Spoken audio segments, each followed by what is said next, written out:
Hi everyone, welcome to today's webinar. My name is McKay Allen. I'm the Director of Content and Communications at Log My Calls. We're excited to be here for today's webinar, the title of which is 6 Principles for Local Business Online Marketing Success. So it's going to be a fantastic webinar. We're excited to have Joe with us today. We'll introduce him more in a moment and get started. But first, just to set the scene a little bit and provide a few house cleaning items. As I said, my name is McKay Allen. I'm with Log My Calls. The two questions we get about our webinars is, number one, who in the world is Log My Calls? And number two, why do you do so many webinars? So let's address those two questions, and then we'll get started. First, Log My Calls is a call tracking and call analytics tool. We provide data to marketers that tell them which ads, campaigns, and keywords generate phone calls.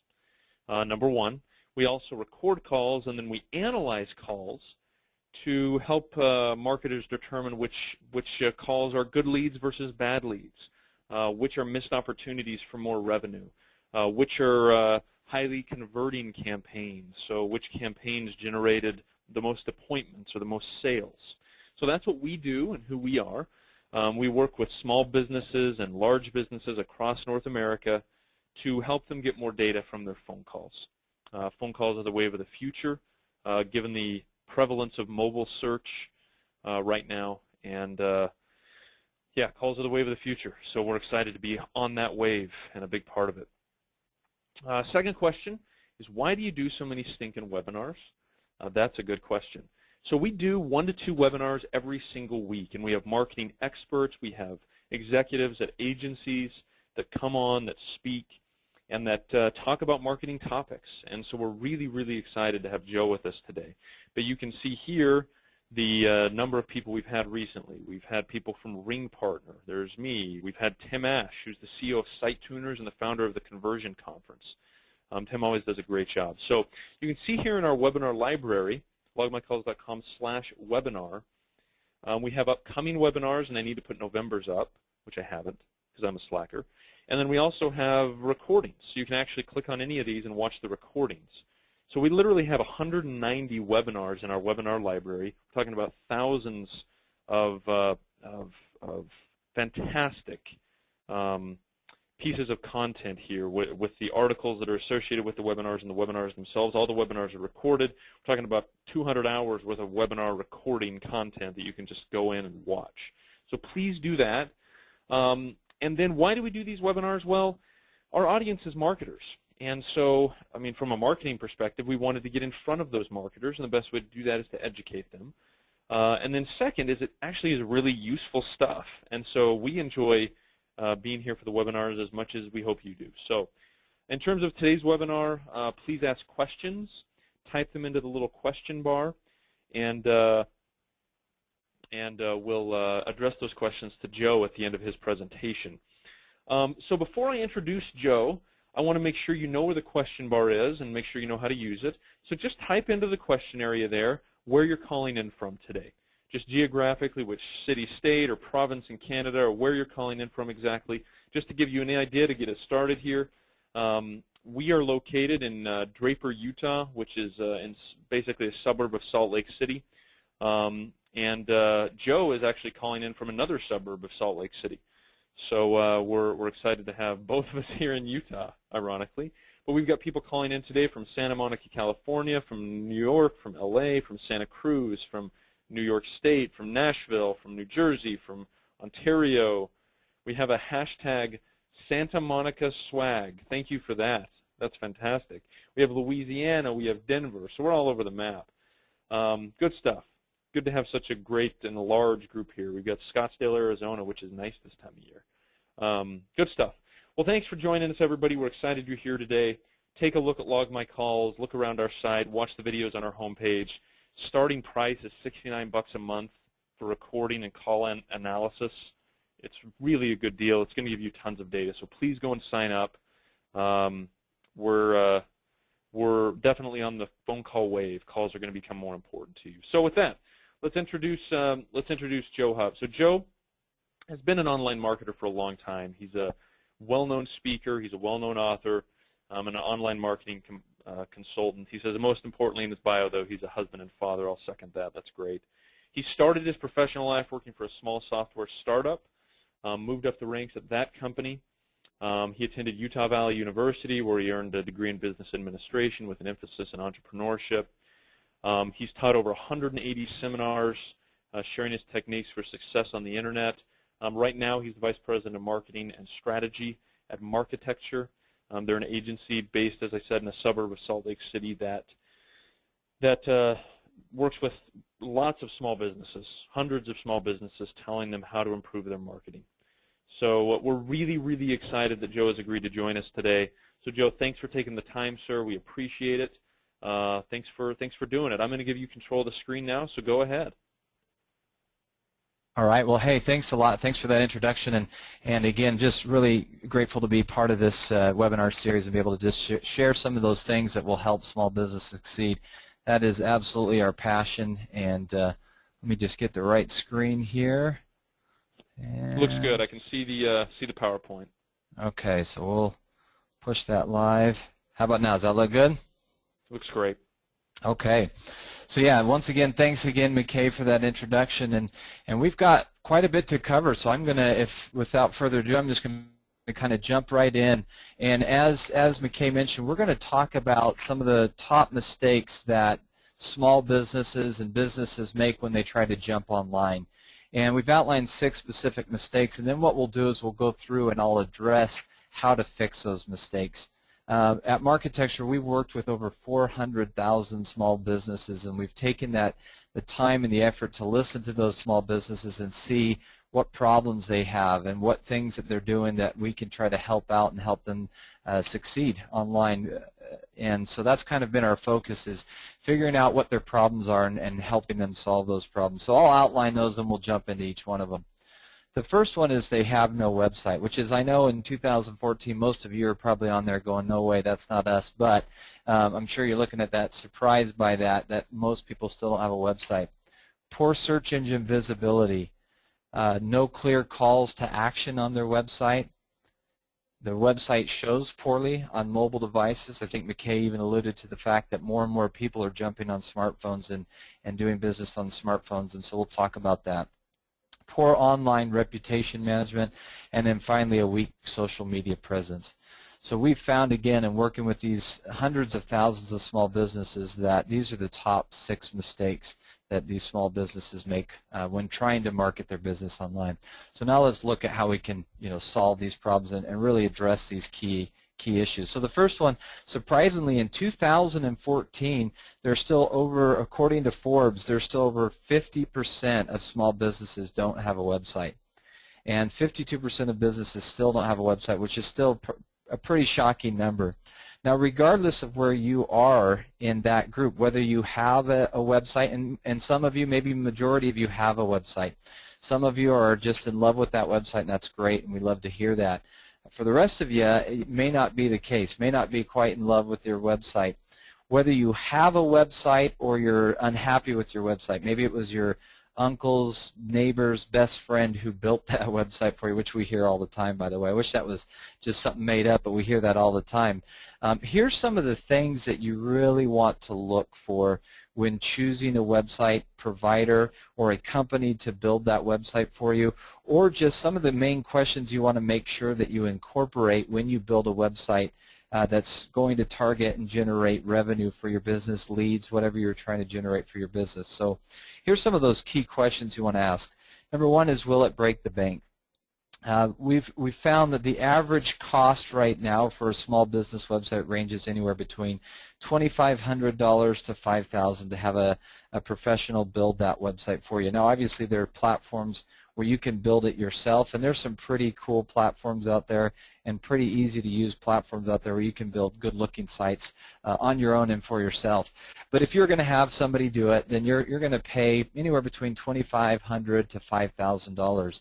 So I point that out because I've also heard horror stories of companies coming to me and saying, hey, we were quoted $25,000 for a new website. And, I'll ask, well, what functionality do you want? And they say, oh, we just need, a basic lead generation form and this, that, and the other. And so I point that out to make sure that you be wary of that and make sure that you understand that on those price points, if they, they may see you coming. If you don't know what you're getting into, or if you don't know what to expect, you may assume that that's a normal price point. But no, for a good, well-converting website, you're looking at anywhere between $25,000 to $5,000, somewhere in that range. The next question, and we hear this really frequently, is will you be held hostage? Part of success online is being able to be nimble and to be able to make changes to your website. I've done this for over 13 years and helped thousands of small business owners, and one of the things they always come to me and says, all right, Joe, tell me exactly what I need to do to be successful. Well, my number one response is, hey, let's brainstorm some ideas and test them and see if they work. Because each target market, each audience is a little bit different, and so what works for one audience may not work for the other. There are absolutely some best practices, but you have to understand that in marketing it's all about testing. And I think the best marketers in the world will attest to that they're great testers. They're fantastic testers. So as you're making updates and changes and regular updates to your website to test for conversion rates and to test, for opt-in rates and whatnot, you want to make sure that you can make those changes and they're not going to cost you an arm and a leg, right? Far too often, sometimes we'll have people come and say, yeah, I got this website and it was my uncle's neighbor's best friend who built it for me. It only cost me $500 or $100, but now every time I want to make a change, he's saying it's going to be $175 an hour to make changes and whatnot. So in this day and age, there are plenty of softwares out there that you can build your website on that you won't be held hostage with. So that's a really important thing to keep in mind. You need to be able to make frequent and ongoing changes and updates, so that way you can, what we like to call here, dial in your website, really fine-tune it to the point where it's converting and it's completing the purpose of whatever that website is meant to do. Okay? Next, are they designers or conversion rate experts? There's a lot of designers out there, but not as many conversion rate experts. Your website absolutely should be more than just a glorified business card. It should be a profit center. It should generate revenue for you, right? And so the key to doing that, I mean, you can have the best looking website, a beautiful website that talks to you, and visitors come and it talks to them, and pages fold down and cool animation, and that's great and all. There's some pretty neat technology coming out and design work out there. But bottom line is, as a business owner, I don't care if my website talks to me. I don't care if the website's fold down. I care about one thing and one thing only. Is it completing its purpose? And again, for the most part, the purpose is to generate leads or generate revenue. And if it does that, well, in my definition, that's a good website. And so when you're working with a design firm or design company, you want to make sure that they're not just designers and can make something look pretty. You want to make sure that they also have a good handle on what we call conversion rate optimization, improving your site so it generates leads, generates revenue. And you definitely want to have a marriage of those two. You want to have a good-looking site that represents your brand and your company, while at the same time generates revenue for your business. So make sure that they are conversion rate experts as well as designers. And then, do you get more tools on the platform? So if you decide to go with a website building platform, and they're out there, they're a dime a dozen, do you get more than just a website builder? Again, they're all over the place as far as website builders. You really want to find a business center, and that's exactly what we've coined our software at Marketecture is. It's a business center. It's more than building a website. It's tools to help you run your business. Okay, so anytime you're evaluating that, you want to make sure that, hey, it's not just one software does this, one software does that. And that's kind of the genesis behind the Marketecture platform, is that it takes 4 or 5 different pieces of software, combines them all into one, so you're not having to pay for 5 different pieces of software, and more importantly, you're not having to manage your business through 5 different pieces of software. So that's another thing you want to look for.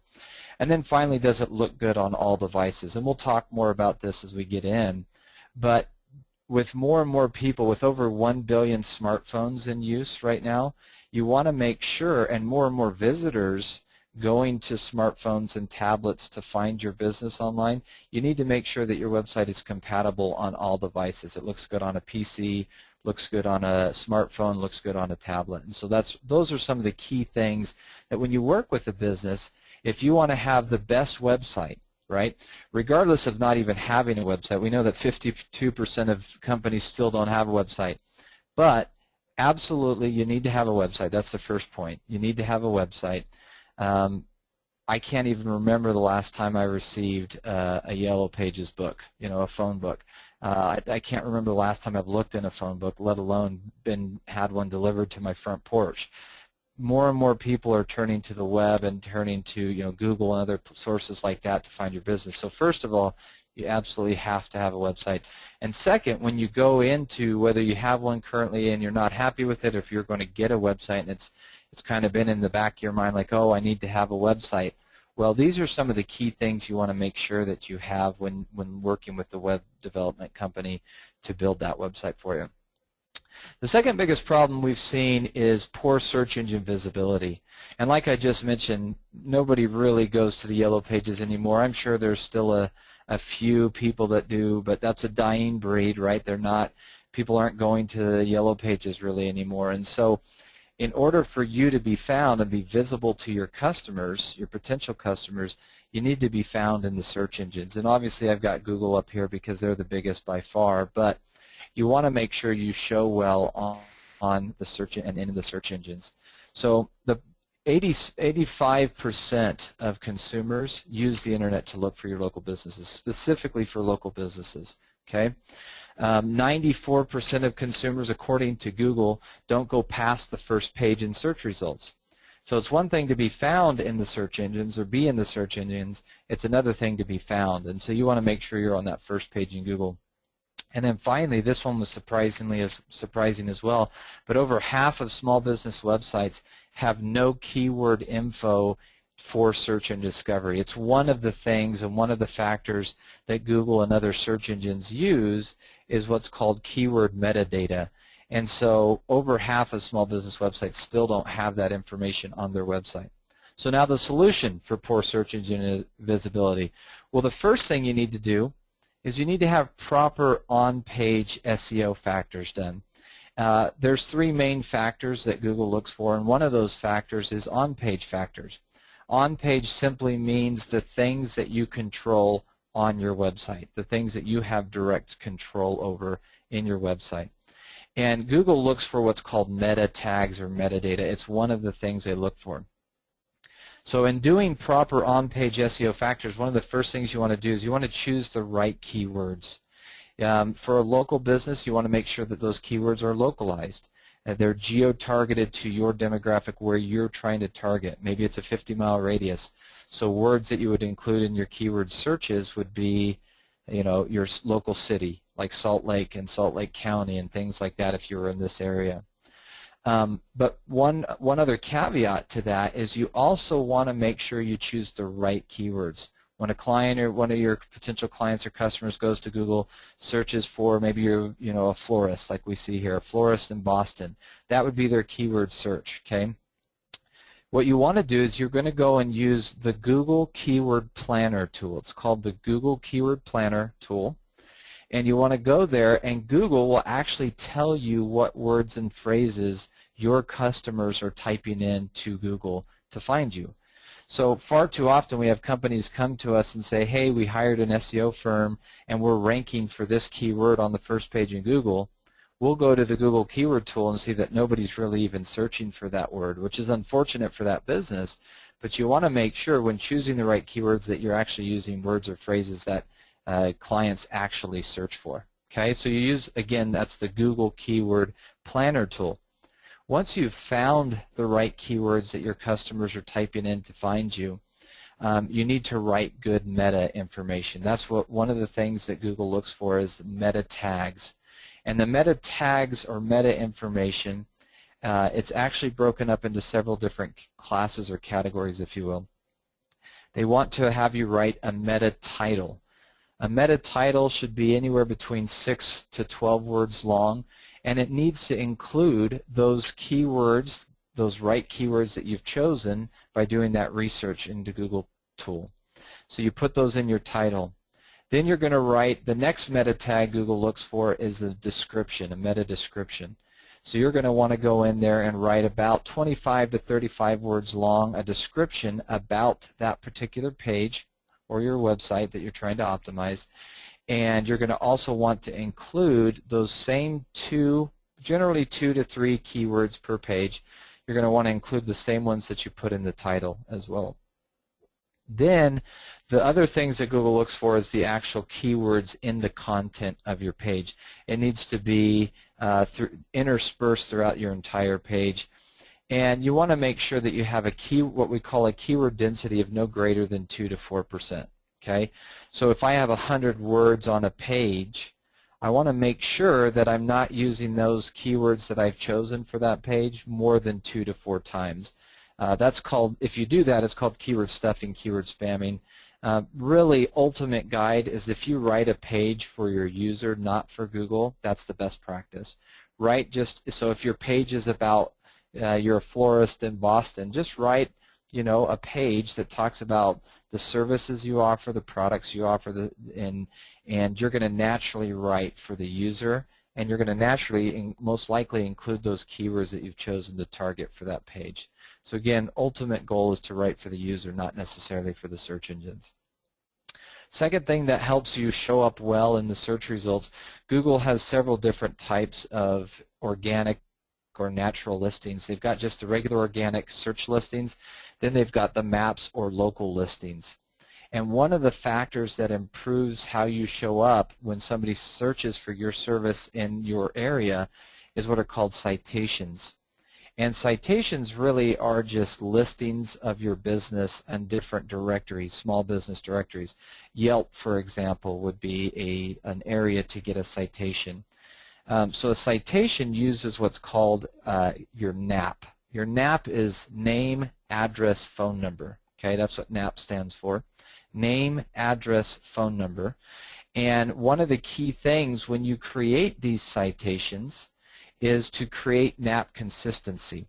So for example, if your business name is XYZ Flowers, okay, then, and your address is 100 South, 400 East, which some of you are going, well, that sounds like a weird address. Well, that's a Utah address, so that's why I'm using the reference there. But if that was your address, 100 South, 400 East, then you would also, every time you do a citation or every time you submit your business to a business directory, you would want to make sure that it's always the same. So XYZ Flowers, not XYZ Flowers Inc. on one and then XYZ Flowers on the other. It needs to be 100% consistent there. And then the address would need to be consistent as well. So if it's 100 South and you spelled it out the first time, South, then you would always want to spell it out so you have consistency there. Otherwise, Google goes, hey, these are different companies or different businesses. So you have a bunch of different inconsistent citations out there on the web. And the more citations you have, that's one of the factors that improves your rankings in Google's local listings. So again, you want to go and get your business listed in these business directories. Angie's List, for example, Yelp. These are different, business pages and local pages. Those are different places where you could list your business. But again, you want to make sure you have NAP consistency. And then finally, positive reviews. Reviews are fantastic for your search engine rankings for the local or maps listings. Ideally, you want to get your reviews through Google and have people review your what we call your Google Plus page. That's where you want them to submit your reviews. But Google does aggregate reviews from other locations out on the web. So any positive reviews are going to help your business on Yelp, on Angie's List, on Facebook, on different places like that. Those reviews will also help your rankings as well. Again, ultimate place is on Google Plus where you want to get them, but any reviews are positive for reputation as well. Okay. Third problem is a call to action. And far too often businesses don't have a clear call to action on their website. And if you don't understand as the business owner what the purpose of your page of your website is, how can you expect your customers to know? So you've got to have a very clear call to action. So when you do this, right now, here's some of the main areas in calls to actions that are lacking with websites. 60% of small business websites have no toll-free or local phone number listed in a clear spot on their website.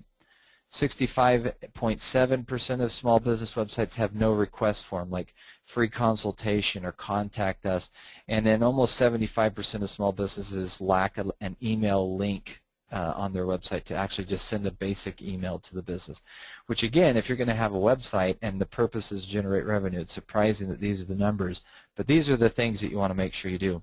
So when you're determining what your call to action is, we say first figure out what action you want your visitors to take. We at Marketecture, we divide it up into 4 main categories. Do you want to generate a call? Do you want to generate walk-in traffic? And if that's the case, your action would be a map and a very clear reason, maybe a coupon to incentivize them to come into your store. Do you want to have a free consultation or generate a lead? And then finally, do you want to sell product? Okay, do you want them to purchase something online? So step 1, figure out what it is you want your customers to do on your page or your website. And you really should do this every page of your website. Start with your home page and then work your way through the site.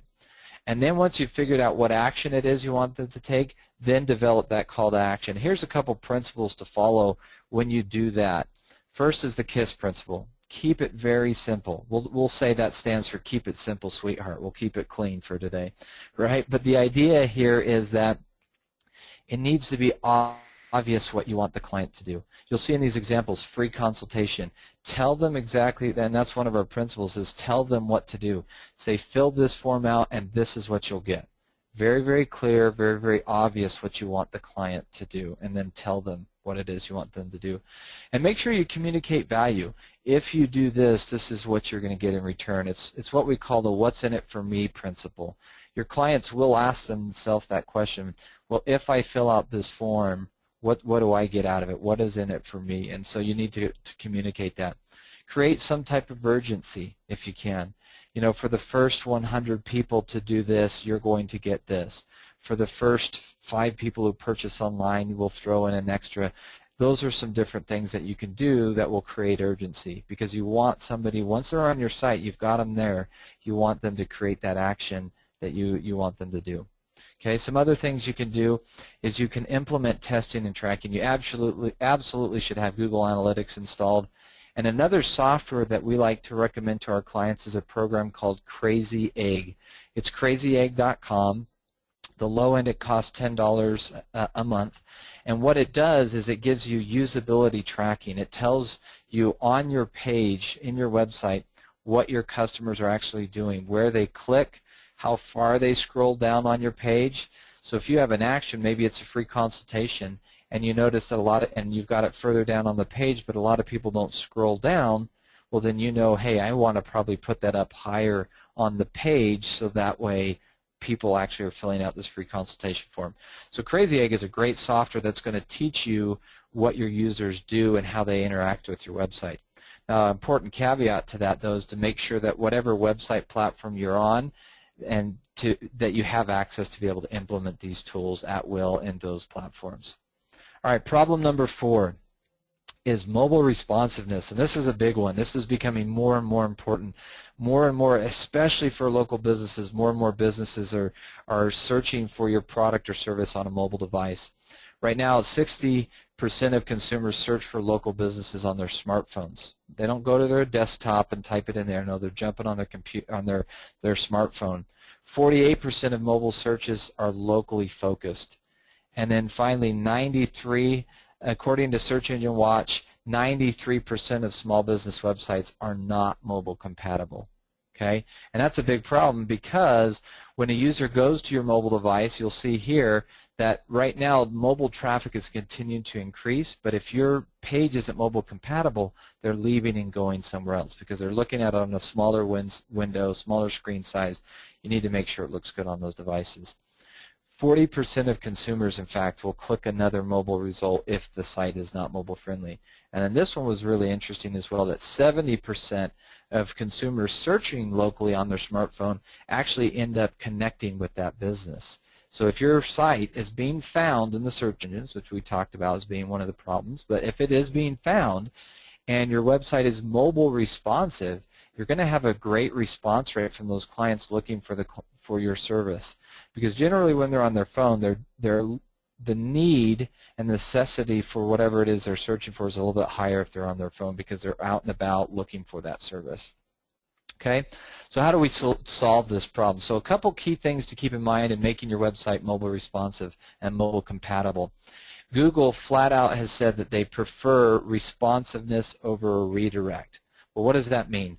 Well, some companies will say, hey, you should have a mobile version of your store and then a PC version, a desktop version of your website.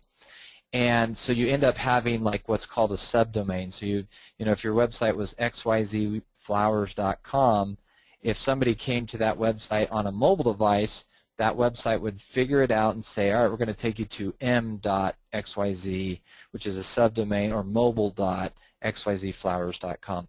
And Google, right from Google's headquarters, has said, hey, no, we don't like redirects. We want to see responsiveness. So a difference there is a responsive website doesn't have a separate website for mobile platform. It just recognizes the width of the screen size and adapts to that.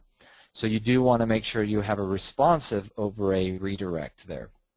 Okay, that also one of the main reasons for that is it improves loading speeds. If the browser has to try to figure out what you're on, if it's saying, all right, you're on a mobile device, and then the website says, all right, we've got to figure this out, the response time to load that can go up. Customers on average don't want to wait more than 2 to 3 seconds to have it load, so it needs to load fast. If it's trying to redirect, it can take a little bit longer to load there. Okay, so how do we solve that? You need to make sure you focus on responsiveness for your website rather than a mobile version of that platform. All right, problem number 5 is poor online reputation management. Okay, so some key stats here. 70% of consumers trust online reviews as much as feedback from their personal friends. Whether you like that or not, guess what? That's the trend. That's the way consumers are moving. They're moving to trusting their Facebook friends and their Yelp review friends just as much as even if they've never met them face-to-face, which is a little mind-boggling to me, but they trust their online review pals about as much as they trust somebody they know in person. Okay, 50% of consumers said they're more likely to use local businesses that had a positive reputation over a negative reputation. I think that kind of goes without saying, but you need to manage that. And don't be like United Airlines. We don't have a ton of time to go through this, but let me give you a quick little case study with United Airlines. There's a gentleman by the name of Dave Carroll, and he's a lead singer in a band called the Sons of Maxwell. And he was playing a gig and was on a United flight. And on the way back from his gig that he was playing, he noticed, well, somebody had yelled out, hey, they're throwing bags around, and they were throwing his guitar, right? Just throwing it up on the conveyor belt, not really caring about what's in there. Well, he gets to his destination and his guitar's broken. So he goes to the customer service desk, asks them to fix it. Long story short, they say, no, we can't. It's a connecting flight. We're not going to fix it. He says, hey, I'm not trying to be, unreasonable. Just replace my guitar. You guys broke it. You should fix it. And again, long story short, they didn't do it. So he created a song called United Breaks Guitars, and he made a music video. And when you get a chance, go to YouTube and YouTube United Breaks Guitars. You'll see that that video has had almost 15 million views off of the Sons of Maxwell page. And United Airlines and third-party analysts said that they've estimated that United Airlines has lost close to $180 million in revenue because of this one video, right? Because it went viral. People didn't want to fly United. And you say, well, how can you tie that to revenue? Well, they had a 10% drop in share prices after that video went viral, and really nothing else is negatively happened. And so you've got to be very careful to manage your online reputation. So the solution then, a couple key things you could be doing. Number one is have a system in place to gather customer reviews, right? If you do carpet cleaning, send out your technicians with a little postcard that says, hey, if you review us on Facebook, you'll get an extra 5% off, right? And you can incentivize customers to post reviews. We don't pay them to do that, right, but we incentivize them. we'll give you a 5% coupon, we'll give you a $1 off coupon if you do this, and so on and so forth, depending on what your product or service is. Obviously, give excellent service. That's the number one thing you can do, is just take care of your customers, take care of your clients, and make sure that it's natural for them to go post positive reviews. And then know what people are saying about your company online. There's a software, a website called socialmention.com. It's a free system to use. You can go in there and put your website and your business name in there, and they'll send you daily reports of what's being said about your business on social media. So it's a free tool for you to use out there. And then once you know what people are saying, respond quickly. I'll add that one into there, both positive and negative. If somebody says something good about you, thank them for that. Tell them, say, hey, thanks for those words. Those are really kind. We appreciate that. If they say something negative, address it. If you let it sit there and fester on social media, other people are going to chime in, and it's just not going to go well for you. So if they say something good, reply to it. If they say something bad, reply to it. Own up to it and say, hey, we want to fix this for you. Sorry about the problem. Let's get this resolved. And when you do that, customers know that we're not perfect as businesses, and so they're willing to accept that as long as you're responding to it. And then the final problem here, the problem number 6, is this poor social media presence. Right now, 42% of small businesses have no social media budget. 77% of buyers are more likely to buy from a company if it uses social media. And then finally, 80% of businesses don't link to their social media properties. They have a Facebook page or they have a Google Plus page, but they don't link to it in their website, which is a mistake. So the solution for that then is to, one, obviously link to all of your social media outlets. Have a social media outlet. And figure out which social network is going to be best for your target market. For example, if you're a business-to-business relationship, LinkedIn is going to be a good platform for you to use, right? Not every platform works and is good for every business, okay? So figure out which one is best for your business and target your clients and your customers through those social networks. When you've done that, when you've figured out which social networks you're going to be on, you want to engage your audience. Post a minimum of 2 to 3 times weekly on your social media presence. We like to employ what we call the Dale Carnegie principle. And most of you know who he is. I mean, he did all right for himself, has a few successful businesses. And his whole approach to things were, we're going to listen first, sell second. And what we mean by that is don't spam your users. Try to create value for your end users. And that's the most successful businesses in the world create the most value for their customer base. So listen to your customers, understand your customer base, and become a resource for them, help them, provide value to them, and then the selling will come naturally. Remember time ROI. Social media is kind of a hot topic right now, so you can easily get caught up in spending most of your marketing time in social media, and that's not always the best scenario to take place. So you will want to make sure that you focus on, hey, I'm going to do some SEO, some paid search, I'm going to do some SEO, or social media. Make sure that you're focusing on all assets and not putting all of the proverbial eggs in one basket there. And again, we said know which networks your customers are using. And then obviously you want to try to automate as much as possible, but you don't want to sound like a robot. We recently on our Marketecture blog just posted the 5 dangers of automating social media. So there's some good things, but there's also some bad things with automating. You want to try to automate as much as possible so you don't have to spend as much time working there, but you don't want to sound like a robot. You need to be still focusing on value and engaging your user base. And what we mean by that, again, could be, hey, if I post on Facebook, let's have it automatically sync to YouTube if it's a video, for example, and things of that nature is kind of what we're talking about here.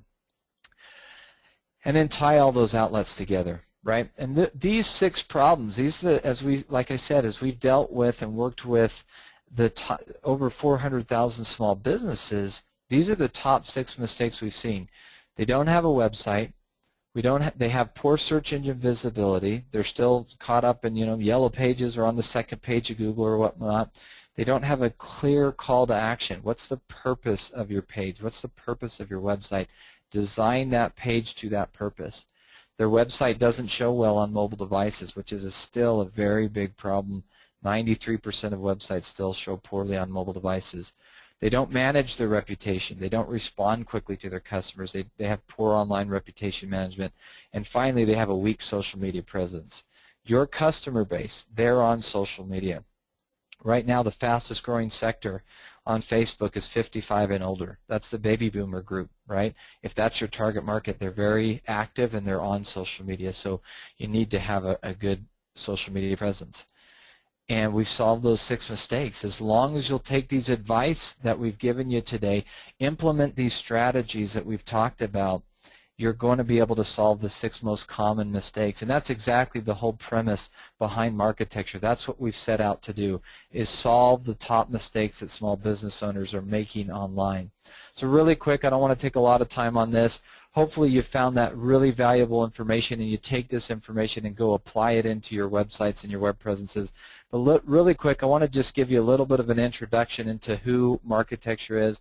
I appreciate the words McKay mentioned at the beginning about Marketecture, but just really quick, a little bit about who we are and the genesis of Marketecture. We've been in business for over 4 years now, and in that time frame we've helped over 400,000 small businesses who have been on our small business, what we call our total online business system platform. Our platform combines all the tools that your business needs in one central location. That was kind of the genesis. Stop paying for 5 different pieces of software, combine it all into one for one low monthly payment. And then also we've added a full suite of done-for-you marketing services aligned with a dedicated lifetime account manager. Now let me just tell you what we've learned by working with 400,000 small businesses. We've learned that you as a business owner, you don't really want another software to learn. Okay, it took us a while to figure that out about the small businesses. You're so busy running your business and growing, trying to grow your business, you don't want another piece of software to learn. What you do want is you want a trusted advisor to manage it for you. And that's why our slogan is, do what you do best, let Marketecture do the rest. So again, we have a all-in-one, what we call our all-in-one business tool, which is our platform. That's kind of the central hub of our business model, is we set you up on our small business platform that has a drag-and-drop website builder, which is just one aspect, professional templates, 100% mobile responsive in there, but also has a full e-commerce suite, social media tools built right into the platform. You can manage all of your social media from one central location, the same spot where you can make changes to your website. Don't have to have any technical prior experience there. Email management and drip campaigns, so you don't need an email drip campaign system. It's all built into the platform, so you can get rid of that software. Calendaring and reservation system. You don't need to have a separate software for that. We manage it all internally. And then finally, an employee management system. You can manage employees and email and all that from one central location. And a couponing and specials platform, and the list could go on. So that's the software aspect of who Marketecture is. And we've coupled that with a complete, what we call our managed services, with a dedicated lifetime account manager. And that dedicated account manager knows your business in and out and works directly with you for the lifetime that you're a client with Marketecture, and works to know and understand your business and help you grow. In essence, they become an extension of your business. They become your marketing department. And they've got monthly website work orders that you can send in. If you want changes to your website, we'll do it for you. It's part of the fee that the monthly fee that you pay. Localized or national SEO, that's part of the monthly fee that you pay. We do the marketing on your behalf. We do social media setup and marketing on a monthly basis. We do tweets, we do posts on Facebook on your behalf. And that only happens with that account manager, right? That account manager has to know your business in order for us to do this. We do local citations and business listing. We help you distribute customer reviews, submit you to local listings, and then write monthly blog posts on your behalf. And then we do a personalized small business video for your business. And that's part of our managed services.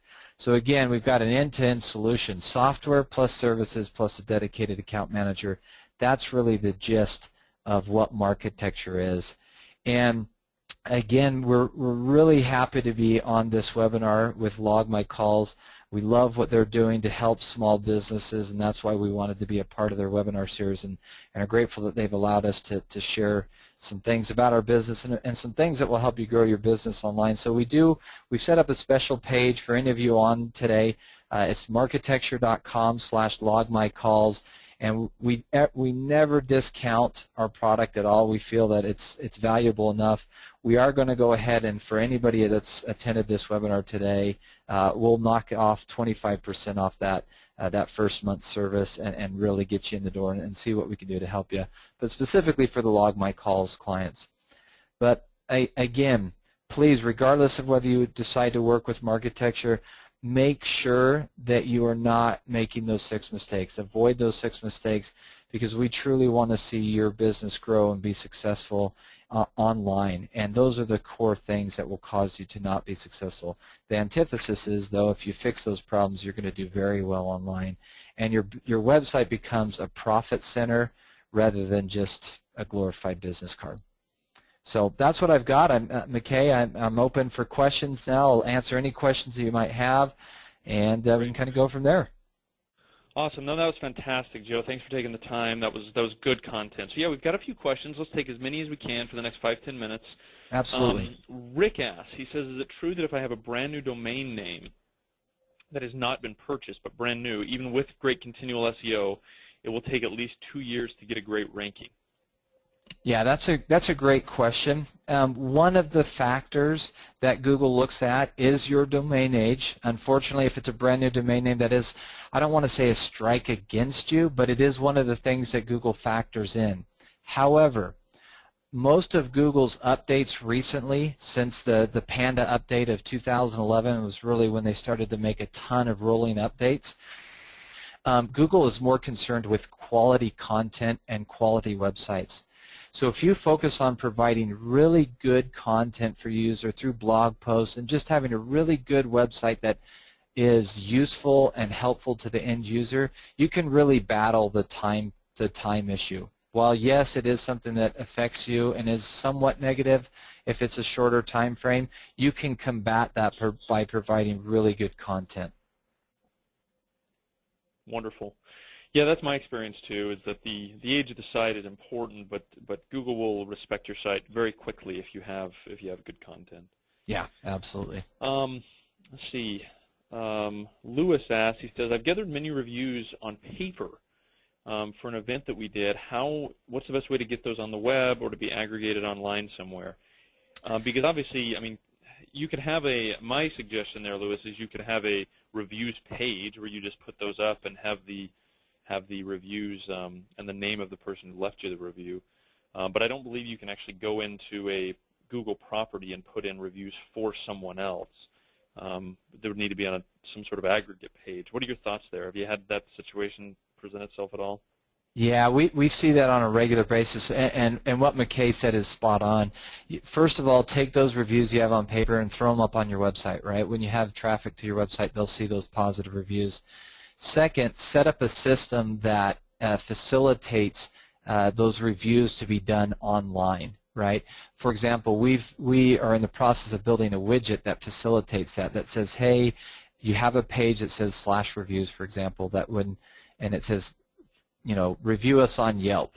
And then they can click right on your website, click on the widget, it takes them right to Yelp. So make it as easy as possible for your users to review you online. And that's the best thing I can tell you is if it's difficult, they're not going to do it. If it's easy and you facilitate that and make it as easy as possible, then the chance is that they'll do it, and incentivize them. Say, hey, if you do it online, we'll give you an extra 5% off your service today, or we'll do something in return for you. Great. And then final question, we're winding down 2014 here, which is crazy. Yeah. Any predictions for 2015 in the online marketing, SEO, SEM space? Give me your big prediction for 2015. What's going to happen, change, or whatever? Yeah, that's a great question. On the spot, Joe, on the spot. On the spot. All right, here we go. Not feeling any pressure at all. No, that's a great question. If I had to pinpoint one thing, I'm looking at some of the trends that Google and the changes that Google's make to their business model. First, so I'll give you two just off the top of my head. Number one is social media is going to continue to be more and more important. More and more people are getting onto social media. They're engaging on social media. So have a good, solid strategy to engage users on social media, but figure a way on how to, and come up with a strategy to monetize that business. Your goal shouldn't necessarily be solely focused on how much money can I get out of them, but that's why we're in business, right? And so engage those users on social media, have a good strategy to do that, but then track results so you're not, it's not dead weight there. Number two is with SEO. Google has, like I said, since 2011, from 2007, or excuse me, from 1997 to 2011, so Google was founded in 97. From 97 to 2011, they made 21 updates to their algorithms. From 2011 to today, they've made hundreds and hundreds and hundreds of updates, all focused on quality of site, quality of content. So if you can do one thing next year for your SEO and to show well on Google, is focus on providing just a good all-around experience for your customers on your website. Have the best practices and provide really good, solid content for your users. And content marketing / content distribution is really what I see the future of SEO, is just providing great content for your users. And one last thought on that. Marketecture, when I took over as the VP of marketing, the corporate website was getting just shy of 100 visitors a day. We now have actively over about 1,500 to 2,000 visitors per day coming to our website. 88% of that traffic comes from our blog content. We provide really good blog content that we just distribute and answer questions that our business owners have, and it drives a lot of very qualified traffic to our website.